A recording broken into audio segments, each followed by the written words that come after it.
여러분 안녕하십니까.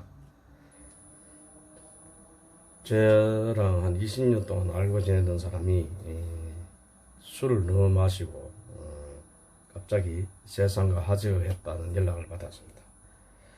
그래서 이번 시간에 제가 술에 대해서 한번 논의해 볼까 합니다. 우선 우리나라에는 언제부터 술이 들어왔는지 대해서 정확하진 않지만은 산동반도 하북 지역에 살고 있던 우리와 같은 동이족이 제일 먼저 농경문화, 농사를 짓기 시작하면서 발전되어 가는 과정에서 곡식으로 술 담는 비법이 전해진 것 같습니다. 이때 산동반도의 동이족에 의해서 중국에도 전해지고 우리 이제 각각이 있던 지리적 그리고 정치적으로 각각에 있던 고구려 지역에 이제 아마 이 술 만드는 비법이 전해진 것 같습니다. 그래서 삼국지 부여진에 보면은 정월에 하늘에 제사 지내는 큰 행사 기간에는 술을 마시고 노래하고 춤을 췄다는 기록이 있습니다. 이를 연골하죠. 또 마하는 보면은 5월에 씨앗을 뿌리고 사람들이 모여서 노래하고 춤을 추고 즐겼다 그런 이야기가 있습니다. 또 고려는 10월에 매나 하늘에 제사를 지냈는데 동맹이라는 제천 의식이 있습니다. 이때에도 사람들이 모여서 춤을 추고 노래하고 술을 마셨다라는 기록이 있습니다. 아마 이때부터 아마 농사를 짓기 시작하고부터 술을 빚어서 마셨지 않나 봅니다. 그리고 상고시대 이미 농업의 기틀이 마련되기 때문에 우리나라에서도 술을 빚기 시작한 것도 아마 산동반도 동이족에 의해서 전해지지 않았나 봅니다. 그래서 우리나라의 술은 중국에서 전래된 것이 아니라 하북과 산동 지역의 동이족에 의해서 술 문화가 한반도에 전해졌다고 볼 수 있습니다. 특히 고려의 무천, 용고, 동맹 등 제천 의식 때에 주야 음주 가물을 즐겼다고 기록이 되어 있습니다. 삼국지 위지에. 그래서 고려는 주야 음주 가물을 즐겼다면 얼마나 술 만드는 기술이 발달했겠습니까? 그게 발효에 나다. 또 간장 담그는데도 기술이 굉장히 발전했다고 합니다. 그래서 이미 누룩으로 술 만드는 기술이 그때 고구려에서도 탁월했던 것 같습니다. 그러다가 나중에 소선의 일령이 고구려에 이탈되어 나오면서 마한을 병합하면서 술 만드는 기술이 더더욱 발전했겠죠. 이때 일본 오진 천황 백제 수수보리라는 사람이 일본에 건너가서 누룩으로 술 만드는 법을 전해줍니다. 그래서 일본의 나라와 교토사에 가면은 사가진사가 있습니다. 사가진사가 있는데 여기에 수수보리를 모시는 주신 진사입니다. 그리고 교토 시내에 가면은 마츠노 오타이샤라는 신사가 있는데 여기는 당시에 서기 283년 때 백제인 진시성을 가진 백제인 120명이 일본에 와서 이렇게 살게 되었다고 기록되어 있습니다. 이 백제인을 몰고 온 진시 일족이 가지고 온 술 만드는 기법은 아주 특별했다고 합니다. 그래서 이 진시성을 가진 사람들이 일족이 만든 술은 신에게 바친 술. 그래서 굉장히 유명합니다. 지금도 가보면 우물도 있고 술 만드는 사람들이 모여서 여기서 신사에다 참배하고 신앙심을 가지고 하는 그런 일을 자주 벌이고 한답니다. 특히 매년 이 마츠노 오타이샤 신사에서 일본 사케 축제를 합니다. 술 축제를 합니다. 우리나라는 술을 전해주고 다양한 술을 만드는 기법도 술 종류도 있으면서도 참 안타깝습니다. 생각하면 전통을 빛내고 가꾸고 해야 미래가 발전합니다.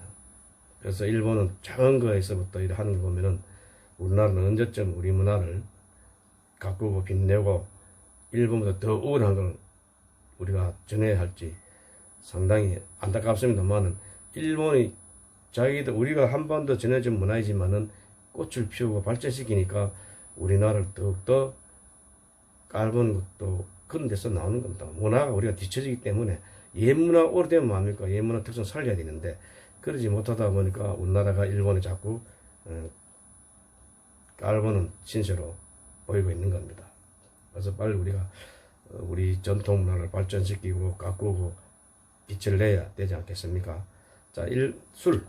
이 술은 술주자가 고로는 그 이제 당류자입니다. 당류자. 삼수에 빠진 상태 당류자인데 왜냐면 당류자는 밑이 뽀짝한 항아리에서 이제 술을 담으면은 그 술의 침전물을 밑에 모으기가 쉽답니다. 밑이 뽀짝한 항아리. 이 뽀짝한 항아리가 당류자와 비슷하답니다. 한문으로. 그래서 여기서 유래해서 나중에 술주자로 변했다. 그렇게 이야기하고 있습니다. 자, 우선 우리말의 이제 우리말의 술에 관한 우리말에 대해서 한번 설명해 보겠습니다. 도둑술, 몰래 마시는 술을 도둑술이라 합니다. 배운 술, 이제 막 배우기 시작하는 술이고, 맛술은 멋으로 마시는 술, 풋술은 맛도 모르고 마시는 술을 풋술이라 합니다. 풋담배도 맛도 모르고 피운 담배를 풋담배라 하죠. 이와 같은 내용입니다. 벌술은 맛도 모르면 뭣도 모르면서 무턱 떼고 마신 술을 벌술이라 합니다. 소나기술, 이 소나기술 마시다가 가는 사람 많습니다. 보통 때는 안 마시다가 한번 마셨다 하면은 한없이 마신 술을 갖다가 소나기술을 하죠. 핫술, 화가 나서 마신 술, 홧김에 마신 술, 이 홧김에 마시다가 술 마시다가 또 가는 사람들 많습니다. 강술, 안주 없이 마신 술을 강술이라 합니다. 성애술, 흥정을 도와준 대가로 얻어먹는 술을 갖다가 성애술이라 합니다. 볕술, 술 마실 돈이 없어가지고 가을에 이제 농사 지은 벼를 갖기로 하고 외상으로 마신 술을 갖다가 볕술이라 합니다. 볕술, 부주술은 가문 대대로 이제 술을 아주 잘 마신 사람을 갖다가 가리켜서 부주술이라고도 합니다. 자, 억병은 술을 너무 많이 마셔서 고지망태가 되거나 병이 난 사람 갖다가 억술이라 합니다. 억병술, 억병이라 합니다. 그리고 아랑조가 있습니다. 아랑조. 아랑조는 소주를 고고 난 뒤에 찌꺼기가 나왔습니다. 이 찌꺼기를 아랑이라는데 이 아랑을 다시 고아서 술을 만드는데 이 찌꺼기를 만든 술이기 때문에 질이 낮고 독합니다. 예.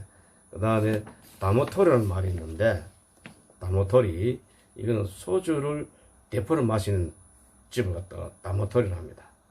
그리고 군칠이라고 있는데 군칠이는 게장국에 술을 파는 집을 군칠이라 합니다. 요즘 말하면 보신탕집이 되고, 그 다음에 이제 날밤집, 날밤집은 신량이 하는 집을 말하고, 목로주점, 목로주점은 사실은 그 좁은 이제 길거리 이런 데다가 널빤지로 쭉 길게 깔고 거기다 상을 차려서 술을 파는 집을 목로주점이라는데, 일본에서 이게 유행하다가 우리나라에 들어와서 목로주점 되는데 일본 말로는 도찌노무라 합니다.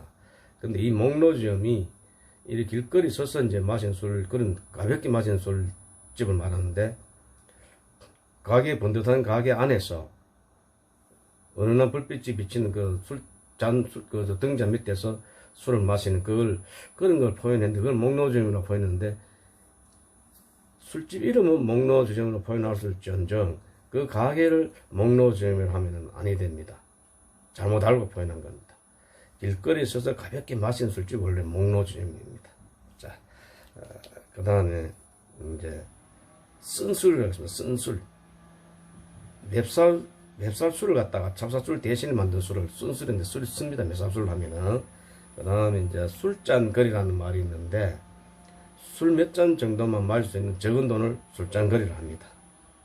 그래서 이 술이 왜 술이라 했느냐면은, 술을 이제 만드는 과정에서 이제 곡식을 넣고 이제 뭐 여러 가지 일단 준비 상태에서 그 누룩을 넣고 주모를 넣고 일정한 물을 부어 놓으면은 이게 어느 정도 시간이 지나면 이제 부글부글 끓겠죠.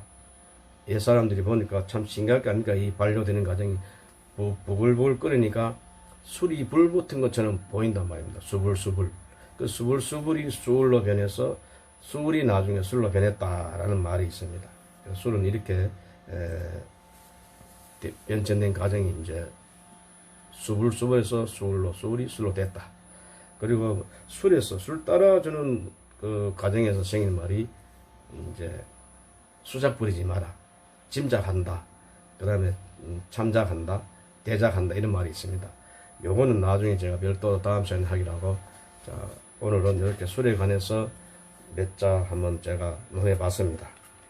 술 마시다 죽은 사람 갖다가 술 꿈꾸다니 술 마시다 죽은 상태를 갖다가 열반주라 합니다. 그래도 우리가 살면서 열반주는 마셔야 되지 않겠죠? 안 해야 됩니다. 적당히 마시면 보약이 되고 많이 마시면 열반주가 됩니다. 유익하셨다면 좋아요와 구독을 눌러주시고 제게 보탬 되어 주신다면 더 좋은 자료 올리도록 하겠습니다. 감사합니다.